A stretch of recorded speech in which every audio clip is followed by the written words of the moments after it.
아버지 하나님 감사합니다. 오늘 이 시간에도 주님 함께하여 주시어서 은혜로운 찬양과 주님께 경배드릴 수 있는 시간을 허락하여 주심을 감사드립니다. 아버지 하나님, 우리가 주님을 제대로 알지 못하므로 복음을 전하지 못하고 있습니다. 주님, 오후에도 동일한 말씀으로 우리를 더 깨닫게 하시고 주께로 한 걸음 더 달려나갈 수 있는 아름다운 믿음으로 믿지 않는 영혼들에게 복음을 전할 수 있는 그런 시간들을 허락하여 주시옵소서. 우리가 혹시 믿지 않는 영혼들을 궁질히 여기지 않는지, 그 영혼들을 주님 간접적으로 살인하고 있지 않는지를 한 번 더 되돌아볼 수 있는 그런 시간 될 수 있도록 붙잡아 주시옵소서. 감사드리며 예수님 이름으로 기도드렸습니다.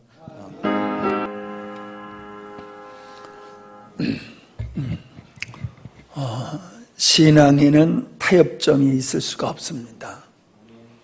생명과 사망이 함께할 수 없고 낮과 밤이 함께할 수 없음과 같이 신앙은 그렇게 중간치가 없는 겁니다. 중간치가 없는 거예요. 그래서 주님께 속했든지 하나님께 속했든지 그것이 중간이 있지를 않습니다. 근데 오늘날 우리들의 신앙의 모습을 보면은 다 중간을 가는 것 같아요. 중간. 근데 우리 전사님은 확실하게 주님 편에 서서 가는 사람 같아요. 뭐 주님이 다 평가하셔야 될 것 같지만 내 눈엔 그렇게 보여요. 내가 뭐 여러 설명을 하기보다는 앞으로 또 여러분과 말씀을 나눌 시간이 있겠지만은 오늘은 이렇게 우리 전사님의 간증을 통해서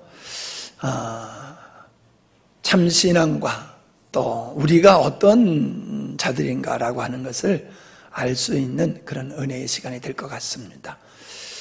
많은 은혜 받으시기 바랍니다. 제가 기도하겠습니다.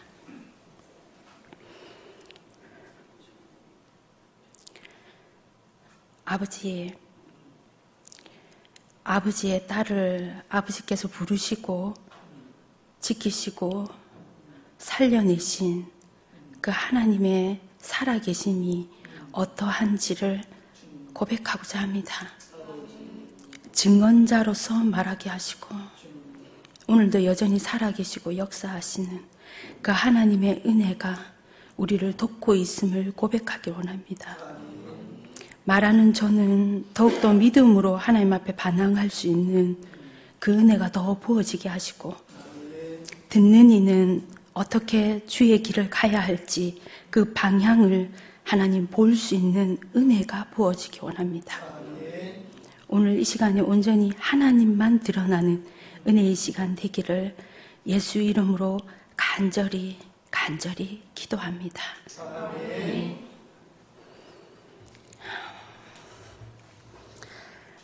제가 목사님을 뵈면서요, 제가 이제 살아온 여러 가지 이야기들을 왜 목사님에게 한 분에게만 했겠습니까? 그죠?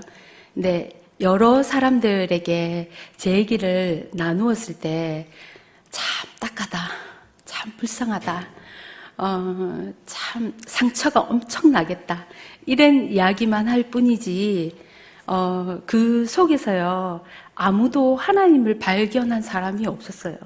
근데 제가 목사님을 뵈면서 목사님이 뭐라고 하시냐면 실제는 있는데 이론을 모르네 이렇게 얘기하시는 거예요. 이론을 모르는데 어떻게 실제로 갔지?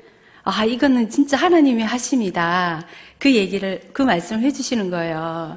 그래서 참 저에게는 어떤 자리보다도 하나님께서 저를 정말 붙드셨고 지키셨던 그 은혜가 너무 감사하는 마음으로 섰고요.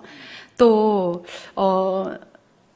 제 지금 마음은 이전에 제가 영광스러운 교회 목사님을 만났더라면 어쩌면 지금보다 더 성숙한 모습이 되었을지도 모르겠는데 안타깝기도 하고요. 그러나 하나님께서 저희를 만나게 하심은 이때가 더 아름답기 때문이 아닐까 하는 마음이 듭니다. 먼저 저희 가족 소개를 하면요. 저희 아버지, 어머니, 그리고 오빠, 남동생, 그리고 제가 있습니다. 그냥 평범한 가정이고요. 그냥 아버지가 딸 사랑하는 그냥 보편적인 그런 가정입니다. 근데, 오빠와 남동생은요, 좀 말썽을 많이 피워가지고, 오빠와 남동생의 어떤 그 모습보다 그것을 보면서 저는 부모님의 말씀을 나라도 좀 잘 들어야 되겠다. 이런 마음이 늘 있었어요. 그래서, 제가 예수 믿기 전까지는 한 번도 노라고 대답을 해본 적이 없는 것 같아요. 그리고 어떤 것을 사달라, 아니면 뭘 하고 싶다, 어딜 가고 싶다, 이런 거를 말해 본 적이 없는 것 같아요. 그래서 저희 부모님은 내 딸이 좀 바본가 이렇게 생각할 정도로 제가 평생에 뭔가를 주장해 본 적이 없는 거예요. 그러다 보니까 저희 부모님에게서는 참 눈에 넣어도 안 아픈 그런 딸이었는데 제가 예수님을 영접하게 되면서 제 인생은 달라졌습니다. 제가 어떻게 예수님을 영접하게 되었냐면요.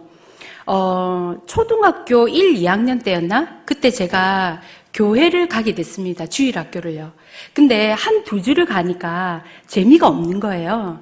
그래서 제가 안 갔습니다. 그러다가 제가 엄마가 콩나물 사와라, 두부 사와라 하면서 심부름을 보냈는데요. 그 시장의 어귀에 제가 저희 주일학교 그 2주 정도 다녔던 그 담임 선생님이요. 그 시장의 어귀에서 앉아 계시는 거예요. 근데 지금 생각하면 한 80대 되는 노인인 선생님이었어요. 지금 기억에. 그랬을 때 그 할아버지가 그 어귀에서 딱 앉아 계시는데 제 마음에요. 그 할아버지를 보면서 나를 기억할까 안 할까? 할까 안 할까? 이러면서요. 콩나물 사들고 할까 안 할까? 할까 안 할까? 이러면서 제가요. 그 집으로 왔어요. 몇 번을 그랬는데 그 할아버지는 저한테 한 번도 아는 척을 안 하시는 거예요. 그런데 어느 날인가 제가 다시 콩나물을 사러 시장을 딱 갔는데 그 할아버지가 여전히 앉아 계시고 나를 이렇게 딱 쳐다보시는 거예요. 근데 제 마음에 무슨 마음이 이렇게 싹 들어오냐면요. 저 할아버지 나 나중에 교회 다녀라고 기도하고 계시네? 이런 마음이 들어오는 거예요. 그러면서 내가 나중에 교회를 갈까? 안 갈까? 갈까? 안 갈까? 이러면서 까불까불거리면서 제가 집으로 왔어요. 그게 이제 제가 기억하는 어떤 모습이고요. 그 다음에 이제 제가 TV를 봤는데 4학년 때쯤인 것 같아요. 4학년, 5학년? 한 그 정도 된 것 같은데 우리나라가 초기에 기독교가 들어오면서 이제 그 가정에 예수 믿는 며느리가 핍박받는 그런 어떤 영화였어요. 근데 그게 한 장면이었는데 시어머니가 며느리를 핍박하고 못 살게 구는 그 한 장면을 제가 보면서 무슨 생각을 했냐면, 하나님이 진짜 살아 계시나? 하나님이 진짜 살아 계시면요, 나한테 좀 찾아와 주세요. 나 좀 만나보고 싶어요. 하나님, 진짜 살아 계신 거 맞아요? 그러면 나 좀 찾아와 주세요. 저 좀 만나 주세요. 제가 그 기억이 나요. 그리고 하나님에 대해서 잊어버렸어요. 그리고 제가 중학교 3학년 때 이제 친구를 따라 교회를 가게 됐는데요. 이제 이 예수를 영접하게 된 제 배경 속에는 어떤 게 있냐면 제 아버지가 좀 다혈질이셨어요. 그러셔서 좀 이뻐하셨지만 그 분노와 화가 나시면 그것을 절제하시지 못하는 거예요. 어린 마음에 그게 너무 힘들고 그게 저한테는 고통이었어요. 그러다가 제 마음속에 나는 우리 아버지처럼 안 살아. 나는 우리 아버지처럼 안 될 거야. 하는 그런 마음이 있다가 제 남동생이랑 오빠랑 다투면서요. 우리 아버지 속에 있는 그 분노와 화가요. 제 안에도 올라오는 거예요. 여러분은 이게 그냥 당연한 거 아니야? 이렇게 생각할지 모르지만 어린 제 마음에는요 너무 쇼크인 거예요. 어린 마음에. 그러니까 내 안에 그 분노와 화와 그냥 절제할 수 없는 어떤 주체할 수 없는 이 감정이 내 안에 있다라는 것 자체만으로 견딜 수 없는 마음이 드는 거예요. 이거를 해결하고 싶은데 해결이 안 되는 거예요. 마치 흑인이 그러니까 백인이 되기 위해서 자기 피부를 열심히 닦는 것처럼 되어지는 일이 아닌 거예요. 이러면서 제 마음에요 낙심이 되어졌어요. 그가 아버지의 그 딸이지. 내가 뭐 어떻게 변한들 또 내한테 어떤 일들이 일어난들 내게 어떤 그 내 속에 있는 이 분노와 화와 이 절제할 수 없는 이 감정을 처리할 수 없다라는 게 제 속에 늘 있었어요. 근데 이게 나한테 얼마나 심각했냐면요. 제가 자살을 생각할 만큼 이것은 견딜 수 없는 마음이 있었습니다. 근데 제가 교회를 가게 됐는데요. 그 교회에서 예배 가운데서 무슨 말씀을 하시냐면 예수님의 보혈이 우리를 깨끗하게 했다는 거예요. 예수님의 보혈이 우리를 정결케 했다는 거예요. 그것이 저한테는 복음이었어요. 그래서 저는 그날 밤에 집에 와가지고요. 이제 분위기는 기도하는 분위기가 아니니까 엄마한테 일찍 자겠다고 나 좀 피곤하다고 하면서 입을 뒤집어 쓰고 제가 뭘 기도했냐면요. 이렇게 하늘에 공중에요. 큰 링겔이 달려있는 거예요. 링겔이 달려있고 하늘로부터 이 링겔을 통해서요. 제 여기에다가 예수님의 피를 여기에 받는 거예요. 그리고 이쪽에는요. 우리 아버지로부터 받았던 피가요. 하늘 위로 올라가는 거. 제가요. 이걸 상상한 거예요. 하나님 내 안에 정결케 해주세요. 나 깨끗하게 해주세요. 하나님 내 속에 있는 이 분노와 화와 이게 견딜 수 없는 이 나쁜 마음들을 하나님 이것을 하나님 깨끗하게 해주세요. 그러면서요 제 마음에는 이것도 성이 차지가 않는 거예요. 한 달 동안요, 이 링겔을 꽂고 그 꿈, 이렇게 상상하면서요, 하늘에서 피가 내려오고 나는 이제 예수님의 보혈이 깨끗하게 되었어. 이러면서 제 혼자서 뭘 했냐면, 하나님, 요 부분이 피가 안 갔어요. 요 부분 깨끗하게 해주세요. 하나님, 요 부분까지 아직도 안 갔어요. 이러면서요, 제가 그 보혈로 내 몸에 온전하게 이렇게 씻겨지도록요. 그러니까 또 그것도 제가 성이 안 차는 거예요. 그래서 제가 방에 혼자 있었거든요. 방에 혼자서 앉아가지고 뭘 했냐면 이 방 안에요 보혈을 채웠어요. 그래서 아이가 양수에 있는 것처럼 아이가 양수에 들어있는 것처럼 내가 그 방 안에 예수의 보혈 가운데 완전히 들어가서 깨끗하게 되도록 그래서 정결케 되도록 그래서 내가 정말 하나님의 사람이 되도록 정말 하나님 앞에 간절히 기도하고 소망했어요. 저는 이것이 예수 믿는 거라고 생각했어요. 그러면서 제가 그런 가운데서도 여전히 생각과 마음이 악한 생각이 저한테 들어오고 저를 다스리지 못하는 것을 알게 됐어요. 그랬을 때 제가 좀 더 구체적으로 어떻게 기도했냐면요. 하나님, 내 생각 속에요 흐르는 통로가 있는 것 같아요. 이 통로에 보혈로 씻겨주세요. 내 안에 들어오는 나쁜 감정의 통로가 있는 것 같아요. 이 통로에 예수님의 보혈로 깨끗하게 씻어주세요. 하나님 이거 씻어주세요. 이거 씻어주세요. 그래서 내 안에 나쁜 감정이 없고 악한 마음이 없도록 하나님 깨끗하게 씻어주세요. 그러면서 또 제가 하나님의 말씀을 이렇게 교회 가서 듣는데요. 분명히 제가 보기에는요, 목사님, 전도사님이 단에서 말씀 전하시고 설교하시는 거였어요. 그런데 내가 저 자리에 앉아서 이 말씀을 듣는데 분명히 말씀이거든요. 근데 그 말씀이 나한테 딱 오니까 보석이 되는 거예요. 이거 설명할 수 없는 마음인 거예요. 분명히 말씀인데, 말씀 듣고 있는데 왜 내한테 이게 딱 떨어지면 이게 왜 보석이 되지? 이러면서요, 저는 이 말씀에 대해서 너무 신기한 거예요. 그러다가 제가 요한복음 1장 1절에서 보면서요, 말씀은 곧 하나님이다 라는 것을 계속 묵상하면서 무슨 생각이 들었냐면, 태초에 말씀이 계셨고 말씀이 곧 하나님, 말씀이 곧 하나님. 아, 목사님이 말씀하시면 거기 하나님이 계시네? 그 말씀이 하나님이네? 이렇게 된 거예요. 그래서요, 목사님이 말씀하시는 맨 앞자리, 전도사님 말씀하시는 말씀이 떨어지는 맨 앞자리에서 하나님이 오시는 그 길 앞에 내가 탁 서 있어요. 하나님, 나 보여요? 하나님, 나 보여요? 나 여기 서 있어요. 나 보여요? 그러면서 제가 말씀을 듣는 거예요. 근데 이 말씀이요, 그러니까 이 주머니에, 제 마음 주머니에 말씀을 담아도 차지 않고 이게 차여지지가 않는 거예요. 견딜 수 없는.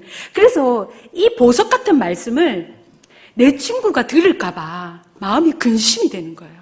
그래서 제가 기도하기를, 하나님, 내 친구가 좋아하는 오빠가 있어요, 교회에. 그 오빠가 생각이 나서 말씀을 들을 수 없도록 하나님 은혜를 주세요. 하나님, 내 친구가 말씀을 들을 때 잠이 와서 말씀을 들을 수 없도록, 그리고 나만 들을 수 있도록 하나님 은혜를 주세요. 은혜를 주세요. 이러면서 이 말씀을요, 어떤 누구와도 공유하고 싶지가 않은 거예요. 그 하나님의 말씀이 내 안에 떨어지는데 그게 얼마나 욕심이 나는지, 그리고 그것이 얼마나 나를 기쁘게 하고 살게 하는지 견딜 수 없는 마음, 그 사모함이요, 내게 부어지고요. 그리고 이렇게 말씀을 듣잖아요. 그러면 목에 이렇게 개목걸이가 이렇게 둘러지면, 이렇게 딱딱 당기면 걔가 이렇게 끌려가잖아요. 그것처럼 말씀을 들으면 누가 나를요, 이렇게 탁탁 당기는 것 같은 거예요. 그러니까 하나님이, 나를 당기시네? 나보고 오라 하시네? 이러면서 하나님 앞에 계속, 그 말씀 앞에 계속 듣고, 그 말씀이 나를 살게 한다고 고백하고, 이런 것 가운데서, 제가 여기에 빠져 있는 동안, 교회에 와서 교회 생활을 어떻게 하는지를 배운 적이 없는 거예요.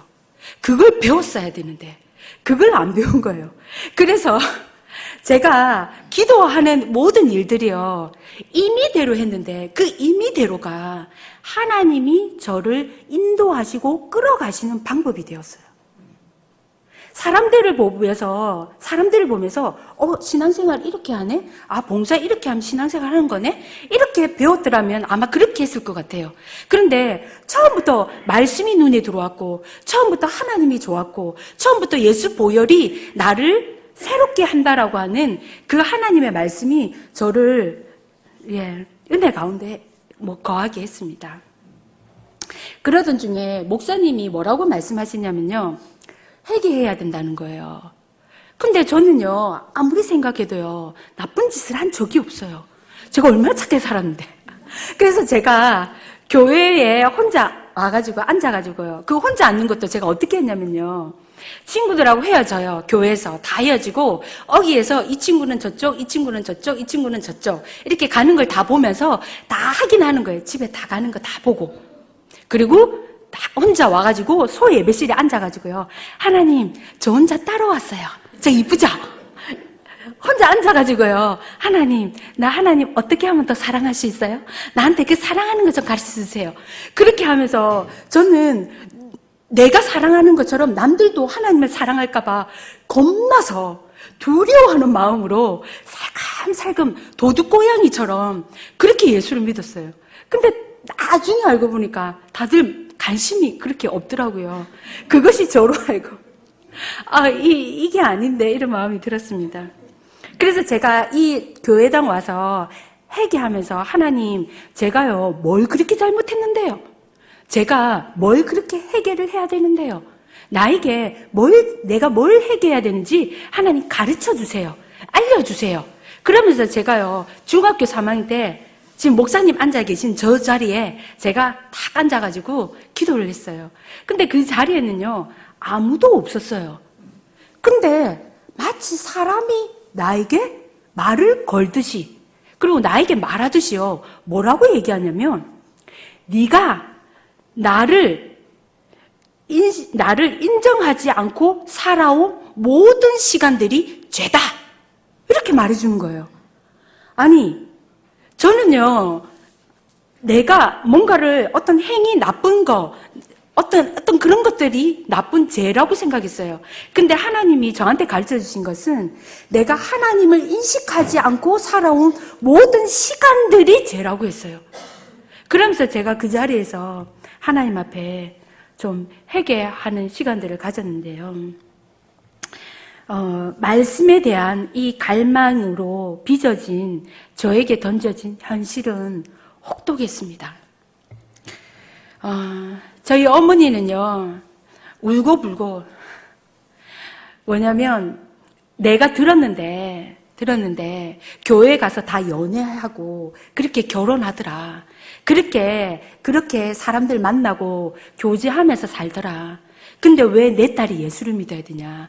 니도 그냥 가서 즐거워하고, 좋아하고, 그들 중에 좋은 남자 있으면 사귀고, 그렇게 살아. 다들 그렇게 한대. 목사님 아들, 딸도 하나님께 관심 없대. 예수님께 관심 없대. 내가 들었어. 그들도 그냥 교회에 왔다 갔다 하는 거래. 근데 왜 내 딸이 예수를 믿어야 돼?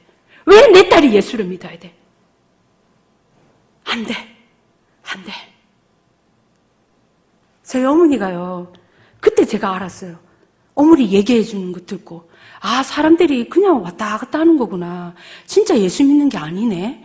저는 그때 어머니의 말을 듣고요, 정말 하나님이 좋아서 달려가는 일들이 없나? 그런 게 없나? 그런 생각이 드는 거예요. 저희 어머니가 보통 반대를 하신 게 아니었어요. 밥을 못 먹는 건 고사하고요. 어머니가 때리면 지치면 아버지가 때리고, 아버지가 때려서 지치면 오빠가 때리고, 오빠가 때리다 지치면 남동생이 때리고, 그렇게 밤이 맞도록 맞았어요. 나중에는 엄마가 안 된다 하는데도 제가 교회를 가게 되니까 아버지하고 어머니가요, 진짜 이 이빨로요, 제 살을 물어뜯었어요. 절대로 안 된다고, 너는. 절대로 안 된다. 그리고 어머니가 방에 가둬놓고요, 옷을 다 벗겨가지고 뿔 호스 가지고요, 저를 채찍으로 때리듯이 때리면서 절대로 예수 믿으면 안 된다. 너는 안 된다. 내 딸은 안 된다. 내 딸은 예수 믿으면 안 된다. 내 딸은. 그리고 오빠가 저를 보다 못해서 꼬시는 거예요. 그게 진심이라고 생각했어요. 그래서 마당에 쓰는 빗자루 있잖아요. 빨간색, 파란색. 그 빗자루가, 그 대가요, 진짜 딱딱해요. 그 대를 들고 와가지고 고3짜리 오빠가 제 손등에다가 그걸 100대를 맞으면 엄마가 예수를 믿도록, 엄마가 너를 교회 다니고 예수를 믿도록 내가 잘 말해줄게. 그러니까 너 손등에 100대 맞아. 이렇게 한 거예요. 그래서 저는요, 그것이 진짜로 그렇게 쉽게 되어지는 줄 알았어요. 그래서 한 50대를 맞았는데 이 손가락이 다 부러져가지고요, 다 맞지를 못했어요. 오빠는 나보고 너는 50대 남았으니까 너는 내가 말해줄 수 없어. 그러면서 저한테요, 폭행을 가하는 거예요. 제가 이 손가락 10개를 들고요, 교회로 갔는데 문이 닫혀 있는 거예요. 밤에 울고불고 그 교회 문 앞에서, 지금 생각하면 하나님 저 좀 살려주세요 이렇게 기도했을 것 같은데 기도하는 법을 배운 적이 없는 거예요. 그러니까 제가 뭐라고 했냐면, 하나님, 지금은 내가 힘들어서 이렇게 교회 문턱에 와서 하나님 좋아요 하는데, 하나님, 내가 나중에 편안하고 내가 근심이 없고 내가 어렵지 않을 때에 하나님 안 찾으면 어떻게 해요? 하나님, 나에게 나중에라도 끝까지 하나님을 찾을 수 있도록 하나님, 나에게 은혜를 주세요. 내가 나를 못 믿겠어요, 하나님. 그러니까 하나님이 내 뼈에다가 예수를 새겨주세요. 하나님, 예수를 새겨주세요. 내가 내 죽는 날까지 잊지 않도록. 잊지 않도록, 어려워서 하나님을 찾는 게 아니라 좋은 날에도 하나님을 찾을 수 있도록 하나님 내 뼈에다가 하나님을 새겨주세요. 예수 새겨주세요. 제가 그런 가운데서 교회를 다니니까요, 교회 분들은 저를 힘들어 하시는 거예요. 부모가 다니지 말라고 하면 다니지 말아야지. 네가 왜 교회를 다녀? 오지 마. 다니지 마. 너 때문에 예수 믿는 사람이 다 욕 얻어먹어. 너는 예수 믿을 때가 아니야. 그냥 가. 그냥 가. 그러면서요, 교회 부장 집사님이 숟가락통을요 집어 던졌는데 그 공포, 어디를 가도 쉴 데가 없고 어디를 가도 기댈 데가 없는 거예요. 그래서 제가 생각한 게, 내가 지금 여기서 살 길은 말씀을 읽는 거다. 내가 말씀을 보는 거다. 이런 생각밖에 안 드는 거예요. 내가 여기서 어떻게 하면 살 수 있지? 아무도 나한테 길을 가르쳐 주는 사람이 없는 거예요. 그래서 제가 학교에 가서요, 말씀을 봤어요. 쉬는 시간에 말씀을 보고 점심시간에 말씀을 봤어요. 그런데 또 이 어려워진 환경이, 저희 선생님이 불교 선생님이었는데요, 종례 시간, 조례 시간을 들어와서 제가 성경을 펴고 있으니까 기분이 나쁘신 거였어요. 그래서 너는 학교 와서 성경을 읽지 마! 이렇게 얘기하셨는데 제 마음에는요, 그것이 아니고서는 살 길이 없는 거예요. 내가 말씀을 붙잡지 않고는 살 길이 없는데 나보고 그거 하지 말래요. 그러니까 내 마음에, 하나님, 내가 수업 시간에 읽는 것도 아니고 내가 선생님 말씀하시는 시간에 읽는 것도 아닌데 쉬는 시간에 읽고 점심시간에 읽는데 하나님, 나에게 은혜를 좀 주세요. 이러면서 제가 그걸 봤어요. 근데 선생님은 그게 불편하신 거였어요. 그래서 저희 선생님이 문제 학생 명단에다 올려서 학교에서 격리되어진 거예요. 상담실에 갔는데 그 선생님이 이래저래 이렇게 상담하시더니 그래, 반성문을 쓰라는 거예요. 근데 나는 뭘 잘못했는지도 모르겠는 거예요. 그 반성문을 선생님이 쓰라는 대로 썼어요. 그리고 교실에 갔는데 담임 선생님 옆자리 음악 선생님이었는데 그 선생님이 내가 교회 여집사인데 너 같은 년 때문에, 너 같은 사람 때문에 예수 믿는 사람 다 욕 넘어온다. 이 나쁜 가시나가 어디 있냐 하면서 학교에 와서 말씀을 읽고 성경을 읽고 교회 다니지 말라면 다니지 말아야지. 이러면서요. 그 교실에서요. 그 교무실에서 엄청나게 혼을 난 거예요. 그런 가운데서 이게 소문이 나면서 저희 교실에 이렇게 복도에 보면 이렇게 유리창이 있어요. 그러니까 종교생이요, 벌떼처럼 몰려와가지고요, 너네 반에 미친년이 있다며, 너네 반에 또라이 있다며, 너네 반에 예수 미친 사람 있다며, 이러면서요, 전부 다 이게 와가지고 저를 구경하겠다고 난리가 난 거예요. 그러면서 그 학교에 있는 친구들 중에 모태신앙이 있었는데, 그 아이들이, 야, 내가 보니까 하나님은 너를 사랑하지도 않아. 너 혼자서 하나님 너를 사랑해, 나를 사랑해, 나를 사랑해 하고 있는 꼴이 너무 웃겨. 좀 조용히 해. 그만해. 모두 다가 하나님이 나 안 사랑한대요. 다 사랑하는데 나는 안 사랑한대요. 그래서 제가 요한복음 3장 16절에 하나님 이처럼 저를 사랑하사 독생자를 주셨으니 이는 저를 믿는 자마다 영생을 얻게 하려 하심이라. 가로 열고 단 하수미는 안 돼. 그 말이 어디 있냐고. 그 말 어디 있냐고. 그러니까 내가 봤을 땐 너는 아니야. 다 나는 아니라는 거예요. 하나님이 너를 사랑하는 게 아니야. 좀 그만해. 모든 환경이 닫혀지고 모든 환경이 저에게 이 길로 갈 수 없게 하는 환경이 지속되어지는 거예요. 그러다가 그 가운데서 또 제 모임들 중에 믿는 사람들이 저를 격려해주는 몇 소수의 사람들이 있었어요. 근데 이 생활이요, 제가 한 7, 8년을 지속을 하게 되니까 이 친구들도 떠나가는 거예요. 그러면서 야, 처음에는 몰랐는데 지금쯤 오면 하나님이 너에게 역사하셔야 될 시간이야. 하시고도 남을 시간이야. 근데 너한테는 어떤 것도 변화도 없고 나한테는 어떤 것도 열매도 없는 거 보니까 하나님은 너를 사랑하는 게 아닌 게 맞아. 그러면서요, 모두 다 떠나가 버리고 7, 8년이 되니까 정말 혼자 남은 거예요. 저 혼자 남아서 갈 바를 알지 못한 가운데서 제가 방황하고 있을 때 제가 이 길로 가야 될지 아니면은 어떻게 해야 될지를 제가 결정해야 되는 시간이 왔어요. 하루를 방황했어요. 내가 이 길을 가야 될 건가 말 건가 방황하면서 제가 끝내는 저녁 무렵에 교회에 가가지고 내가 기도하면서 하나님께 뭐라고 했냐면요. 하나님, 제가 예수를 믿어서 올해는 좋아지겠지. 올해는 하나님 복 주시겠지. 또 올해는 하나님이 나에게 은혜를 주시겠지. 또 올해는 하나님께서 나를 좋은 열매를 주시겠지. 하나님, 그러면서요 7, 8년이라는 세월이 지났어요.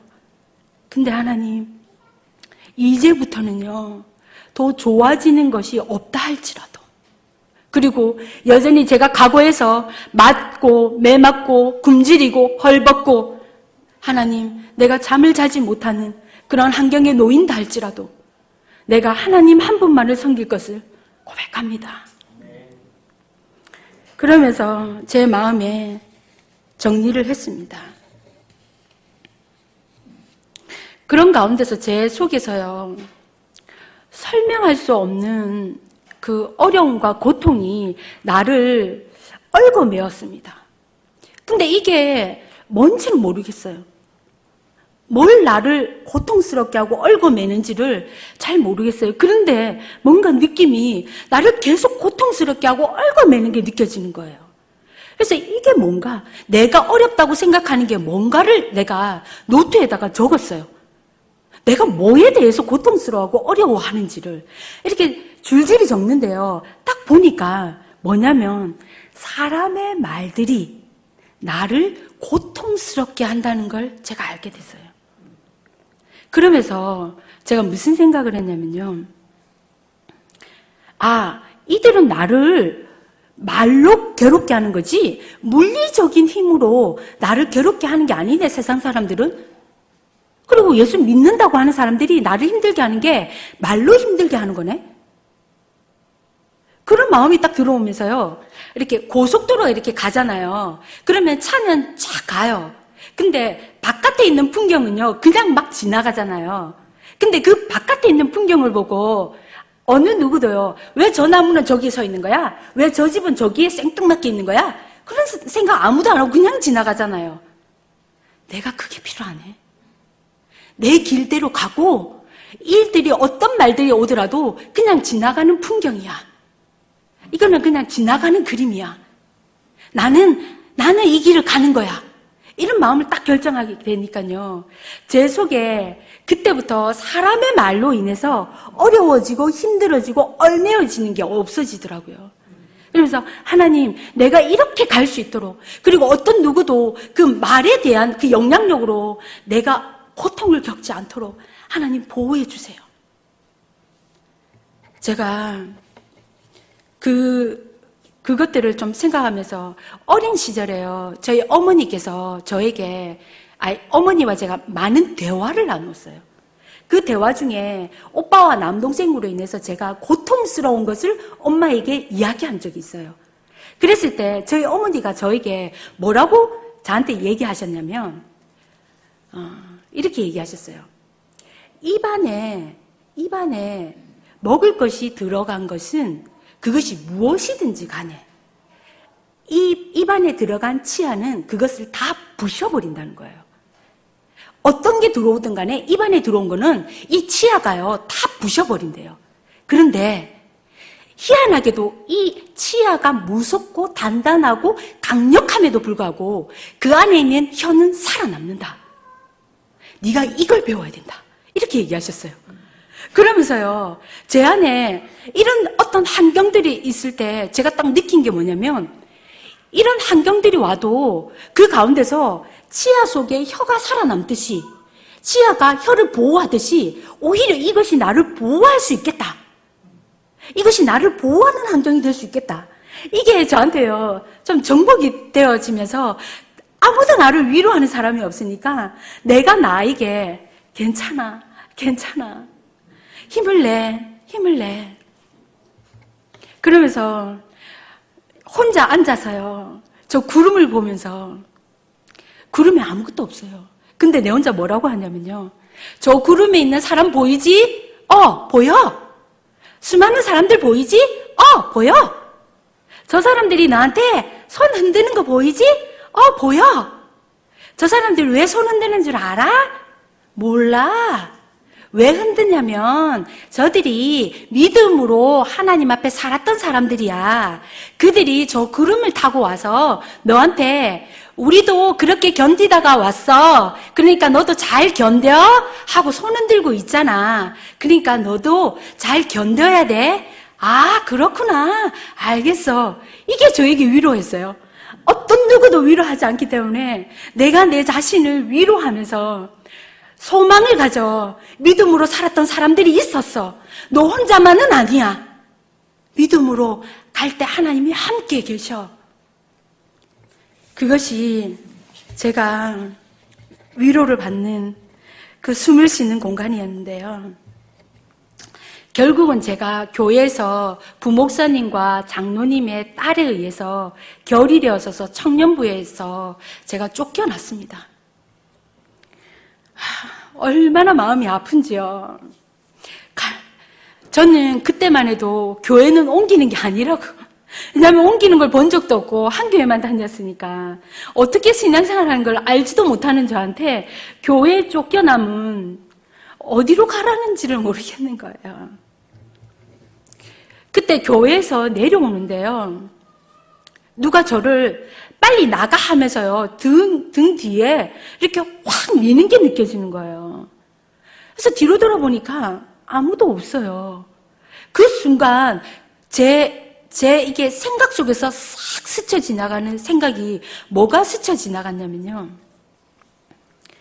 아, 나는 이 교회가 마무리하고 다른 교회로 가서 하나님을 섬겨야 되는 때구나. 다른 교회에 가서 신앙생활할 때 하나님이 나에게 만나게 하시는 사람이 있겠네? 내가 그 사람을 만나러 가야 되겠네. 이 마음이요, 쑥 들어오는 거예요. 어떻게 들어온 건지 모르겠어요.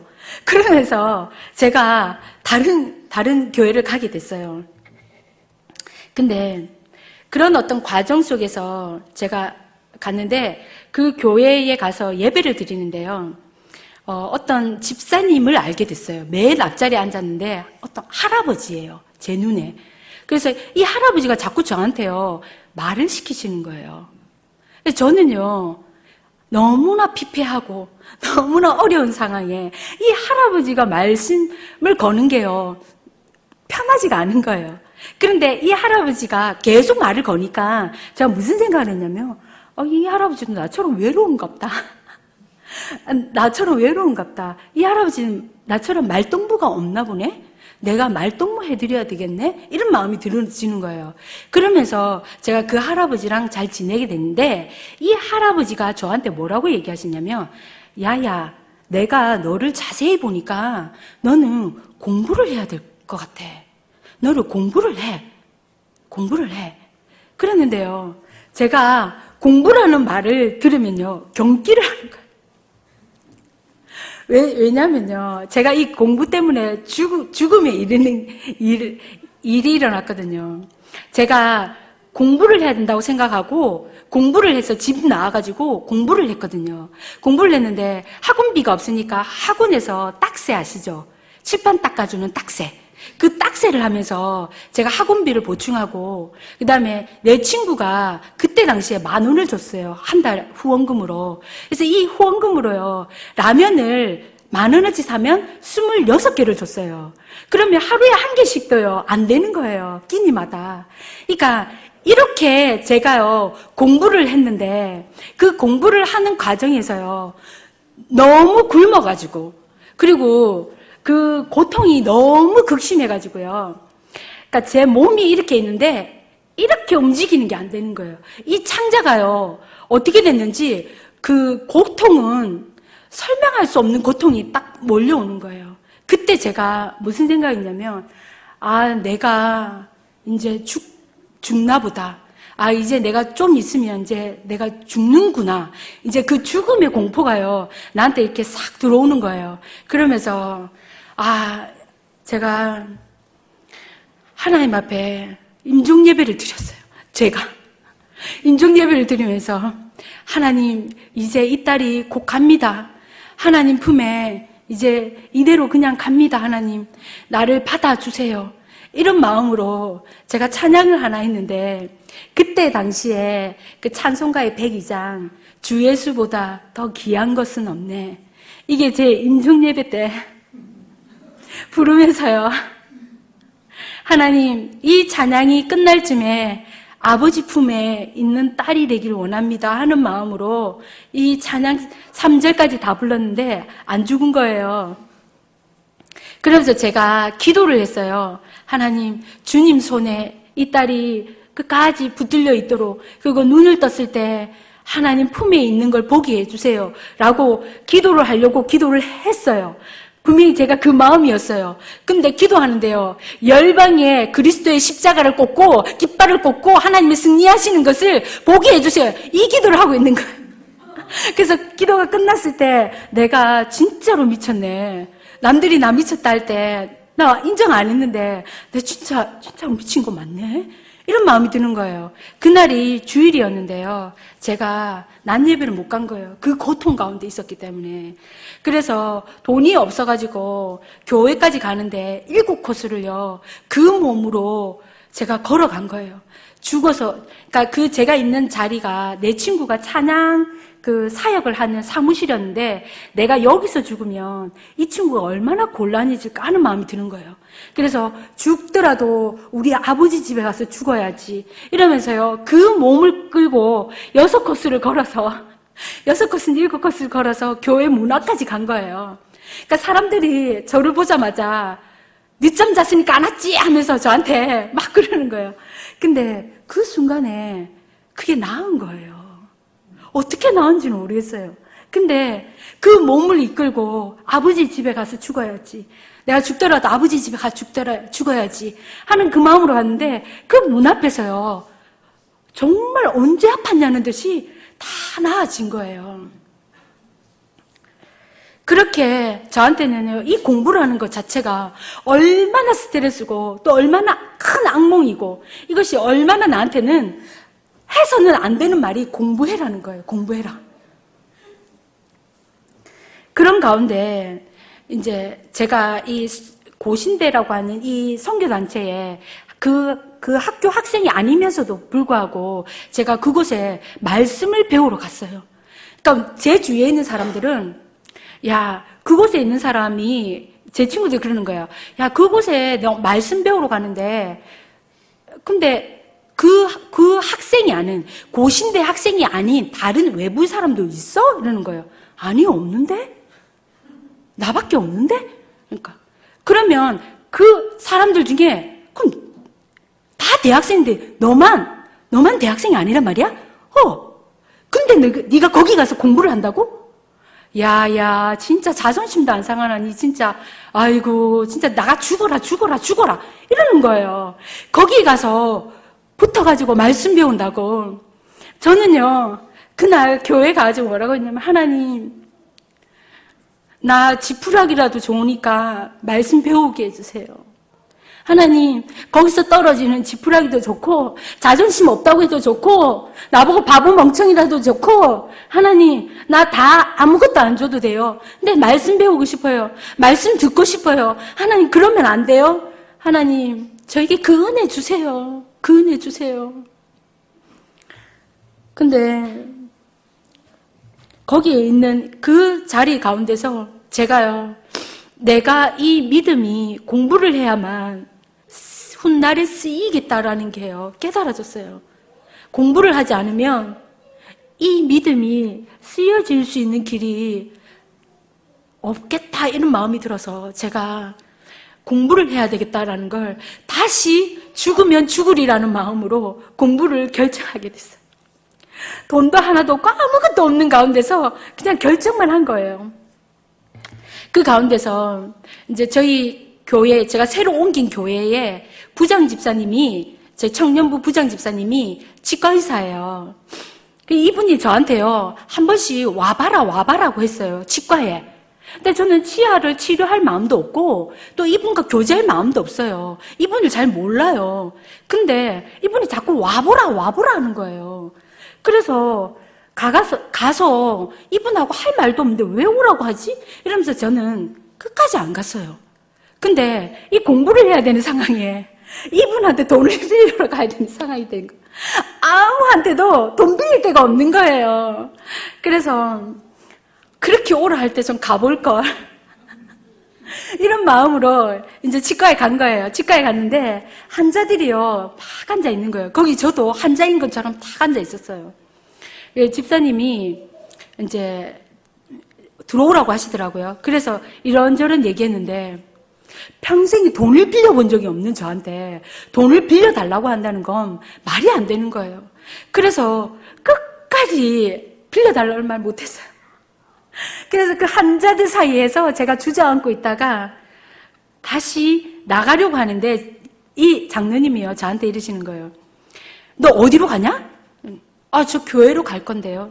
그래, 나 이제 얼마 안 남았는데 나 마치고 같이 가자. 좀 앉아 있어.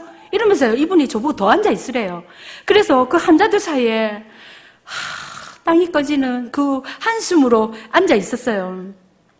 이분하고 이제 마치고 시장터를 이제 지나오면서 걷는데 장로님이 저한테 뭐라고 얘기하시냐면 너 뭐 할 거냐? 이렇게 물어보시는 거예요. 그래서 하나님 은혜를 주세요 이렇게 말하면서 장로님 제가요 공부를 하려고 해요. 그래 내가 봐도 너 공부를 해야 될 나이야. 너 그러고 있지 마. 공부를 해 이러시는 거예요. 근데 장로님 제가요 학원비가 없어요. 그래? 학원비가 얼만데? 자 빌리러 갔잖아요. 얼마가 필요한지 알죠? 22만 원이 필요해요 장로님. 22만 원요. 장로님 매달 22만 원이 필요해요. 그래 지금 지갑을 딱 열어서 저한테 26만 원을 주시는 거예요. 나머지는 용돈이다 이렇게 하시면서 그리고 매달 내가 학원비를 줄 테니까 너는 공부를 해. 너는 공부를 해야 될 아이야. 그러면서요 제가 하나님 감사합니다. 근데 하나님 제가 공부를 해야 되는데요 잘 집이 없어요. 공부를 어디서 해요? 방이 없는데 집이 없는데 하나님 나 어떻게 공부를 해요? 근데 제가 섬기던 그 선교 단체가 있었는데요 제가 공부를 하면서 그곳에 그만둔다고 얘기를 한 거예요. 그래서 저는 이제 짐을 싸서 나와야 되는데 이 장로님을 만난 그날 이제 또 인사하러 갔는데 그곳에서 하는 말이 이제 간사님이 저한테 어디서 공부를 할 거냐고 물어보시더라고요. 그래서 어디서 공부를 해야 될지 아직 결정하지 않았다고 그렇게 말을 하니까 이 선교단체가 사무실로 쓰는 아파트가 하나 있고 숙소로 쓰는 아파트가 하나 있었어요. 근데 나보고 그러면 네가 공부를 하면서 이 사무실과 숙소를 다 네가 관리하고 있어 이렇게 된 거예요. 그래서요 아파트 2개가요 생긴 거예요. 그래서 공부를 하게 됐어요. 그리고 이제 숙소가 마련됐는데 그날 제가 기도하면서요 하나님 학원비도 있고요 집도 있어요. 근데 책값이 없어요. 하나님 책값이 없는데 어떻게 해요? 그랬는데 제가 그때 주일학교 보조교사였는데요 저희 선생님 그러니까 정식으로 하는 선생님이 저랑 교제가 있는 분이 아니었어요. 그냥 앉아있다가만 오고 앉아있다만 오고 이렇게 했거든요. 그 선생님이 저한테 선생님 뭐 해요 요즘에? 이러는 거예요. 제가요 공부를 하려고 해요. 그래요? 그럼 내가 도와줄 게 뭐예요? 이렇게 말씀하시는 거예요. 그래서 제가 책값이 없어요. 그러면 내가 공부하는 동안 책값을 주겠다고. 그래서 이 책값이 되어진 거예요. 근데 제가 그날 주일날 버스 타고 이 선교회에 오는데요 울면서 하나님 다 있는데요 도시락이 없어요. 자 운 거예요. 하나님 도시락이 없어요.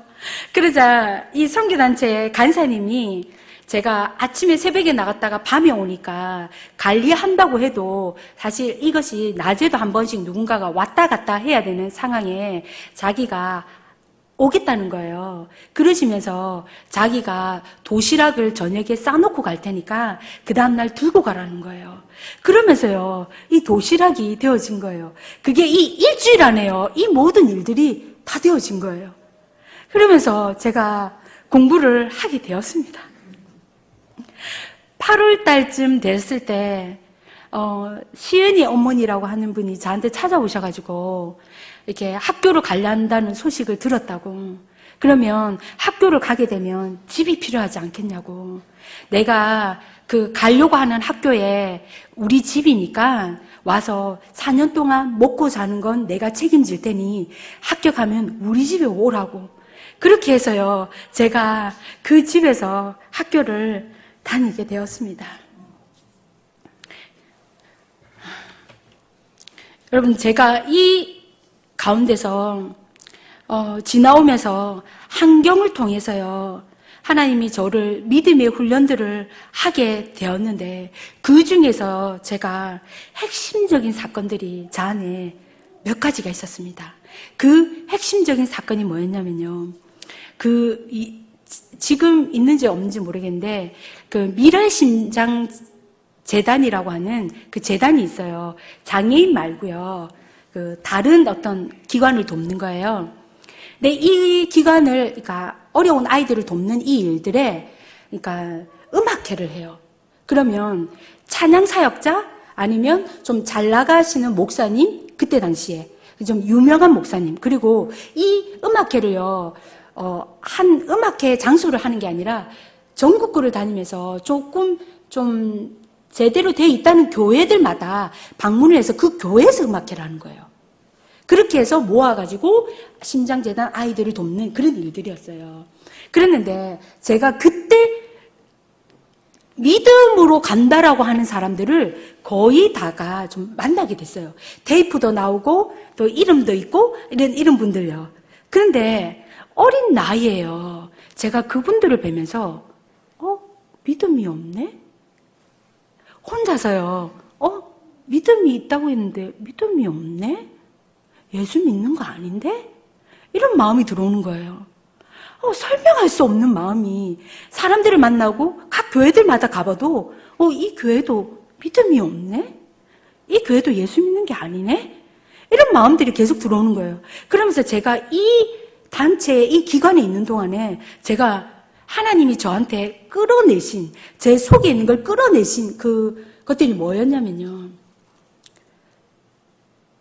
하나님이 진심으로, 전심으로 예수를 믿는 것이 얼마나 필요한가에 대해서 저한테, 이 기간에 저한테 하나님이 가르쳐 주신 기간이었어요. 그리고 제가 또 이제 고신대 있는 그 선교단체를 통해서 제가 여기에서 말씀 듣고 이렇게 하는 가운데서, 뭐라고 해야 돼요? 환경이 안 되지만, 어렵지만 그 속에서도 하나님의 말씀을 따라서 끝까지 붙들고 가는 그 마음의 그 줄기가 얼마나 필요한지를 하나님 저한테요, 그것을 깨닫게 하신 은혜의 시간들이 되었습니다. 그리고 또 아이들을 가르치는 초등학교 1학년부터 6학년까지 아이들에게 성경을 가르치는 선교회 때 제가 있었어요. 이 기간에 제게 무슨 사건이 있었냐면요, 어머니들이 저를요, 말씀을 가르친다고 정말 귀하게 여겨주시는 거예요. 그래서 저는요, 진짜로 저를 귀하게 여겨주는 줄 알았어요. 근데 하나의 사건이 저한테 발생했는데 그게 뭐냐면, 그 어머니가 저한테 아이에게 성경 말씀을 가르치고 이것에 대해서 너무 귀하다고, 감사하다고 하시면서 이제 신앙적인 것에 기도 제목을 나누셨어요. 그리고 기도해달라고 하셨어요. 그러면서 하신 이야기가 뭐였냐면요, 그러니까 제가 이 아이들, 그 집의 아이들한테 직접 가서 성경 공부를 가르치고 말씀을 가르치고 이 아이들이 양육을 하잖아요. 우리는 주일날 와서 하지만 주일날 가는 거 따로 있고 제가 따로 집에 가서 이 아이들을 양육을 하는 거였거든요. 그런 프로그램이었어요. 그랬는데 이 어머니가 저희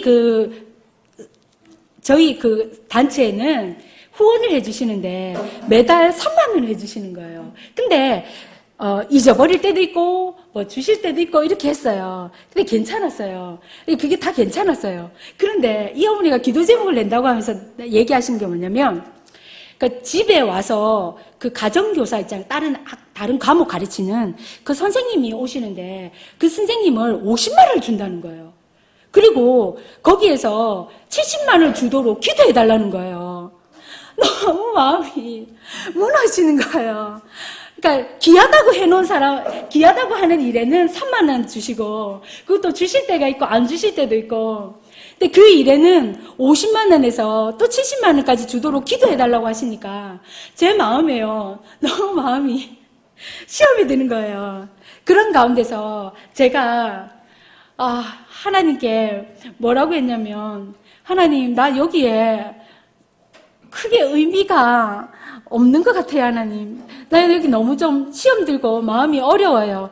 제가 그렇게 하나님께요, 고자질을 했어요, 고자질. 하나님, 나 이렇게 해서 이 선교에 못 있겠고 제가 나가야겠어요 라고 제가 고자질을 한 거예요. 그런데 제 마음에서요, 또 제가 주고받는 대화를 또 하는 거예요. 그때 주고받는 대화가 뭐였냐면, 하나님, 이 어머니 보세요. 다들 보세요. 다 하나님 말씀 귀하다고 하는데 이 일에 대해서 소중히 여기지 않고 이렇게 함부로 하고 또 잊어버리시고 또 세상에 있는 공부는 더 많이 줘야 되고 교회에 있는 사람은 그냥 줘도 되고 안 해도 되고 뭐 이렇게 한다는 것 자체가 하나님, 넌 너무 시험에 들어요. 그렇게 말했어요. 근데 제 속에 있는 또 내가요, 뭐라고 말하냐면, 너는 어떻게 믿음으로 반응했느냐라고 물어보는 거예요.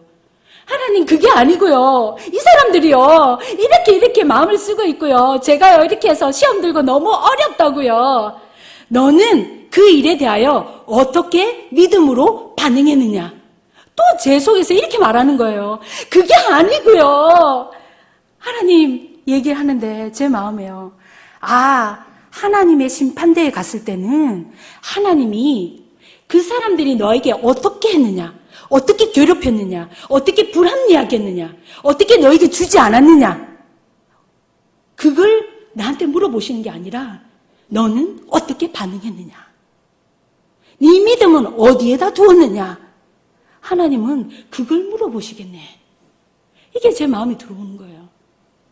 그러면서 제가 그 오픈인도에 그 선교단체에 있으면서 그 고신대에 있는 거기 부스러기라도 떨어지는 그걸 먹고자 했는데 그것에 이제 그 간사님이 저를 불쌍히 보시고 성경을 가르쳐 주시기로 하셨어요. 그런데 그분이 이제 신혼이었기 때문에 가정생활도 있고 이러다 보니까 이런저런 일들로 인해서 저를 가르쳐 줄 수 없는 상황이 됐어요. 그런 가운데서 제가 깨달은 게 뭐였냐면, 나는 훗날에 누군가가 말씀을 배우겠다고 하면 그에게는 내가 전심으로 해야지. 내가 있는 거 다 줘야지. 내 환경이 어떻든 간에 그를 말씀 배우는 자리에 내가 가야지. 나는 그런 사람 돼야지. 나는 그렇게 갈 거야. 나는 그렇게 세워질 거야. 그러면서 제가 생각했거든요.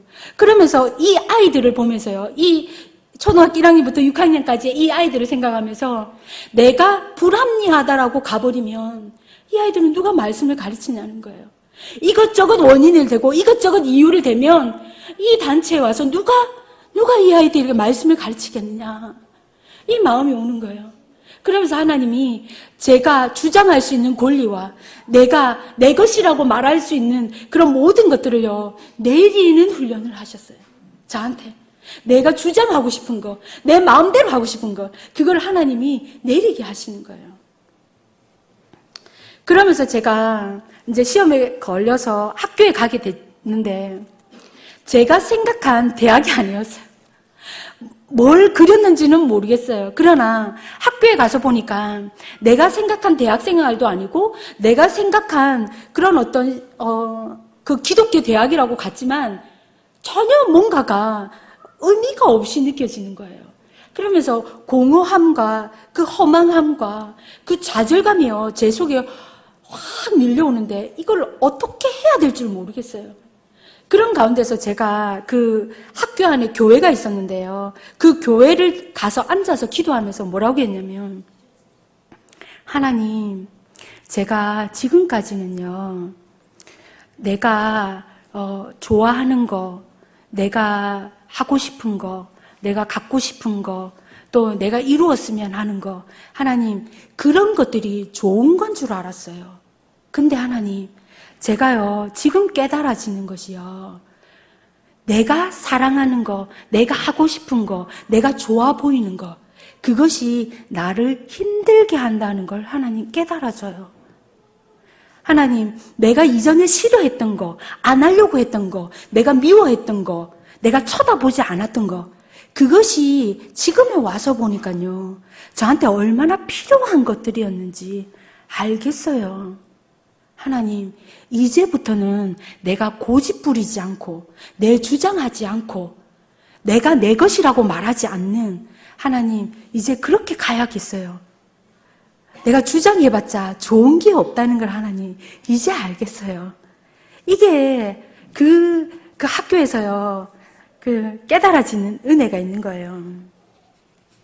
여러분, 이렇게 했던 제가 시드니에 선교사로 가서요, 생각지도 안 하게, 제가 신학교에서 부학장 자리에 오르게 됐어요. 그 오르기까지의 과정은요, 지금은 다 설명할 수 없지만, 지금까지 제가 여러분한테 설명했던 것에 10배는 어려웠던 것 같아요. 부학장까지 되어지는 이 모든 과정들이 10배는 어려웠던 것 같아요. 근데 제가 그 과정 가운데 그 자리에 오르고, 그러면서 영주권이라는 걸 받게 됐어요. 여러분, 호주의 이 영주권이 뭘 의미하느냐 하면요, 여러분 자녀를 키우잖아요. 이 아이들이 자랄 때, 대학에 갈 때 거기에는요, 6개월에 등록금이 우리 돈으로 하면 1,200만 원에서 1,500만 원이에요. 6개월에 대학 한 학기 등록금이요.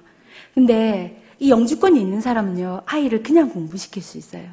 그리고 뭐 병원이나 암이나 아니면 이제 장애 아이나 뭐 뭐든지 다요, 국가에서 다 해줘요. 국가에서 전부 다, 모든 부분에 있어서. 그리고 그러니까 저같이 이렇게 결혼도 안 하고 혼자 있고 뭐 이렇잖아요. 그러면 집이 나와요. 그리고요, 생활비도 줘요. 그런 영주권이에요, 여러분. 근데요, 남들은 다 이 영주권 좋대요. 근데 내가 보니까 무슨 마음이 드느냐면요, 이 영주권 있으면 하나님이 필요 없네. 그러면 나 이 영주권 안 해. 매일매일 기도하면서 구하더라도 하나님의 은혜를 사모하면서 가는 그 삶이 복된 거야. 이미 다 되어 있는 그거는 하나님 주신 복 아니야. 그러면서 그 자리가 내려지더라고요. 하나님, 제가 기도하면서요, 뭐냐면, 하나님, 이 영주권하고 제가 한국 돌아갔을 때 만나는 그 영혼하고 바꿔요, 하나님. 나 안 부유하게 살아도 돼요. 하나님, 남들이 나 시집 안 갔다고 조롱하고 무시하는데요, 하나님 그것도 괜찮고요.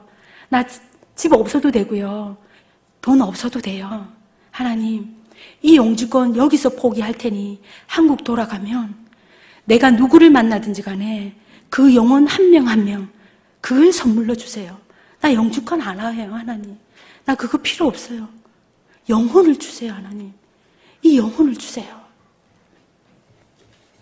그렇게 제가 내려놓게 되었습니다.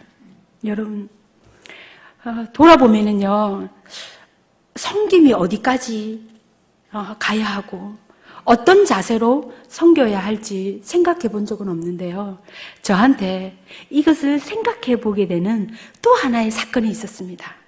그게 뭐냐면, 제가 고신대에 가기 전까지 그곳에 대학생이 아닌데 저기 공부를 하러 갔잖아요. 그 가운데서 나중에 제가 대학생이 되었잖아요. 그리고 나서 제가 신대원을 가게 됐어요. 대학원을 가게 됐는데, 여기에 있던 간사들, 이 사람들랑 저랑 이제 대학원 오면서 인사한다고 카페에서 차 한잔을 했어요. 여자 간사 2명이었는데요. 이 간사님들이 저한테 뭐라고 얘기하냐면, 야, 네가 신대원 가고 네가 목사 될 것 같으면 나는 그런 예수 안 믿고 난 그런 교회 안 간다. 지랄하고 있네 하면서 저한테요. 네가 그런 거를 못 보겠다는 거예요. 네가 그런 곳에, 그런 어떤 자리에 간다는 것 자체가.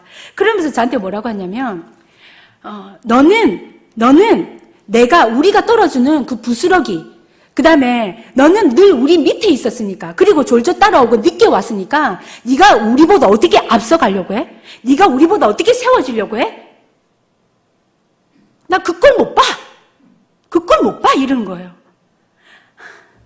제가 그날 서울에 올라온다고요. 기차를 탔는데 하염없는 눈물이 흘러내리는 거예요. 하염없는. 그러면서 제 속에 아무리 닦아도요, 사람들 다 쳐다보는데도 멈춰지지 않는 거예요, 이 눈물이요. 그래서 제가 뭐라고 기도했냐면요. 하나님, 앞으로 제가 만날 사람은 성도이든지, 형제이든지, 자매이든지, 집사님이든지, 장로님이든지, 목사님이든지, 이웃이든지, 친구이든지 간에 막론하고 그들 모두 다 나 밟고 잘 돼야 됩니다, 하나님. 그들은 나처럼 슬퍼도 안 되고, 아파도 안 되고, 고통스러워도 안 되고, 내가 겪었던 아픔 절대로 겪으면 안 됩니다, 하나님. 하나님, 내가 어디까지 섬겨야 될지 알겠습니다, 하나님. 오늘 하나님이 나에게 그걸 가르쳐 주시려고 밟히게 하신 거 아닙니까? 앞으로 내가 만나는 사람들은 나 밟고 다 지나가야 되고, 그들은 나보다 더 세워져야 되고, 그들은 하나님 앞에 복과 은혜를 받아야겠습니다, 하나님. 내가 이 자리 가운데, 이 섬김 때문에 하나님 나를 불러내신 것을 기억합니다. 하나님, 이 신대원으로 가는 이 길에 축복해 주세요, 하나님. 내가 만날 그들을 위하여 하나님 축복해 주세요.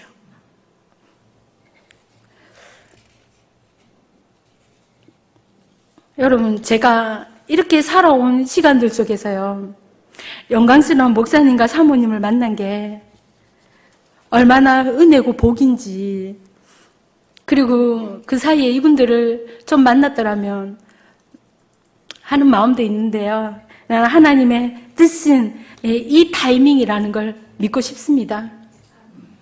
끝으로 제가 하나님께 받은 복을 고백하면서 마치고자 합니다. 내가 받은 복은 여전히 자랑할 만한 것이 없어도 하나님만 바라보는 복을 주셨습니다. 내가 받은 복은 세워지는 자리를 찾기보다 십자가 복음과 부활의 능력을 내 안에 경험하기 위하여 기도하는 복을 주셨습니다. 내가 받은 복은 수많은 경험들이 있었지만 내 안에 상처와 상한 감정이 남아있는 것이 아니라 오히려 어떻게 영혼들을 섬겨가야 할지 깨닫게 하신 복을 주셨습니다. 내가 받은 복은 아무것도 없으나 여전히 주님 한 분만으로 다 가진 자처럼 사는 복을 주셨습니다. 내가 받은 복은 편안한 것, 좋아 보이는 것, 편리한 것을 선택하기보다 하나님의 뜻이 무엇인지, 어디 있는지 살피는 복을 주셨습니다. 내가 받은 복은 고난과 역경이 오히려 나에게 닭이 알을 놓듯이 믿음을 낳는 복을 주셨습니다. 매맞음과 배고픔과 돈이 없음과 자지 못함과 무시와 멸시, 조롱과 비웃음을 받았지만 여전히 이 길을 가기로 결정하는 복을 주셨습니다. 내가 받은 복은 배신과 배반의 경험 속에서도 하나님 때문에 사람을 섬기는 일에 주저하지 않는 복을 주셨습니다.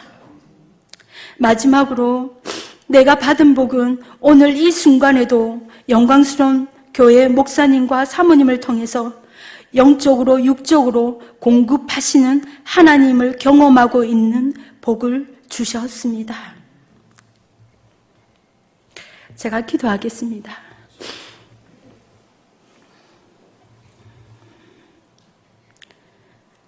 하나님, 우리가 살아가는 날에 설명할 수 없는 일을 만난다 할지라도 그곳에 여전히 하나님이 계신 것을 기억할 수 있고 믿을 수 있는 은혜를 주시기 원합니다. 그리고 믿음으로 가야 하는 길들이 어떤 길인지 하나님, 목사님을 통하여서 그 길들을 보고 갈 수 있는 은혜를 주시고, 또한 하나님만을 보며 하나님만을 만족하며 살 수 있는 은혜를 주시기 원합니다. 세상과 하나님을 겸하여 섬기는 것이 아니라 하나님 한 분만을 섬길 수 있는 그 은혜를 주시기 원합니다. 오늘 이 날에도 우리가 하나님 한 분만을 기억합니다. 그분이 어떻게 우리를 살피시고 보호하시고 복을 주시고 은혜를 주시는지 하나님 그분만을 기억하는 은혜의 복을 누리길 원합니다. 예수님 이름으로 기도합니다. 아멘. 주님의 길을 이야기는 하는 사람이 많아도 주님의 길을 가는 사람은 많지를 않는 것 같습니다. 우리 전도사님을 내가 와서 같이 지나면서 복음을 나누자 하고 내가 초청했을 때에 주변에서 찬성하는 사람 하나도 없었어요. 아이고, 그렇게 당하고도 또 어떤 사람인지 모르는 사람 또 들여놨다. 또 어떤 어려움을 당할지 모를 거 아니냐. 그런 우려를 섞인 염려였었어요. 근데 저는 이렇게 여러분 오늘 내가 들은 간증 절반 들으셨어요. 절반. 절반의 간증을 여러분이 들으시면서 느끼신 바가 있으리라고 생각합니다. 하나님께서 우리에게 가야 할 길을 보여주시고 그 길을 가는 자가 많지 않는 그 외로운 십자가의 길에 꿋꿋이 주님과 더불어 걸어온 하나님의 딸이고 앞으로도 함께 그 길을 같이 가야 할 하나님의 딸을 잠시나마 섬기게 하셔서 저는 오라고 했고 지금 이제 건 2달 덮어서 돼가네요. 함께 지내고 있습니다. 우리 전사님이 우리 이곳에서 머물면서 많은 은혜와 또 신학적인 정리가 지금 되고 있는데 하나님께서 이렇게 다듬는 그런 기회라고 생각이 되어지고 앞으로 하나님께서 어떤 길로 인도하실지 모르지만은 하나님은 계획하신 길로 반드시 인도하실 줄 압니다. 유명한 강사였어요, 오늘. 많은 분들이 있는 교회에 초청을 이제 유명한 강사들은 많은 성도들이 있는데 초청을 받는데 오늘따라 눈이 오고 또 이렇게 주일학교 섬기고 하는 바람에 많이 자리하시지는 못했지만은 여러분 여기 앉아서 함께 하신 여러분들이 은혜 받으셨으면 됐고 또 녹음됐으니까는 그걸 또 들으시면 될 줄로 압니다. 좋은 교제를 통해서 우리를 만나게 하신 하나님의 뜻이 이루어질 수 있기를 바랍니다. 기도하십시다. 하나님 아버지, 우리를 천에 하나 만에 하나 구별하여서 자녀를 삼으셨고 그 가운데서 귀한 딸을 하나님께서는 특별히 은혜 주시어서 참 주님을 알게 하시고 주님을 전부로 삼고 주님과 함께하는 것을 가장 소중하게 여기며 목숨같이 여기게 하시고 고난과 역경과 어려움을 당했었지만 거기서 무너지지 아니하고 도리어 더 정금 보석과 같이 만들어지는 기회들로 주님이 삼으셨고 또 그런 가운데 이곳에서 보내서 우리 함께 잠시나마 하나님 믿음의 생활을 하며 은혜를 나게 하신 하나님을 찬양하오며 주님의 뜻이 온전히 이루어지기를 원합니다. 여기까지 임마누엘 되어주신 우리 주님, 에베네 되어주신 우리 주님은 앞으로도 임마누엘 되어주실 것이며 귀한 딸을 향하신 하나님의 뜻을 반드시 이루실 줄 믿습니다. 우리의 협력하여 서로 더불어 우리의 믿음이 온전케 되어지는 일에 피차 섬김이 있게 하시고 아름다운 열매가 맺어지게 하여 주시옵소서. 참으로 그 주변에 귀한 딸을 만나는 사람마다 영적으로 각성하고 깨어나며 하나님 만들어지는 회복의 역사가 있게 해 주실 줄 믿습니다. 새로운 역사를 기대합니다. 하나님 붙드시고 이끄신 주님이 축복하셔서 주님의 영광을 드러내게 하여 주시옵소서. 이제는 우리 주 예수 그리스도의 은혜와 우리 아버지 하나님의 영원하신 사랑하심과 성령 하나님의 감화 감동 교통 인도내주 역사하심이 하나님 사랑하는 귀한 딸과 우리 사랑하는 믿음의 모든 가족들 위에 이제로부터 영원토록 함께 있을지어다. 아멘.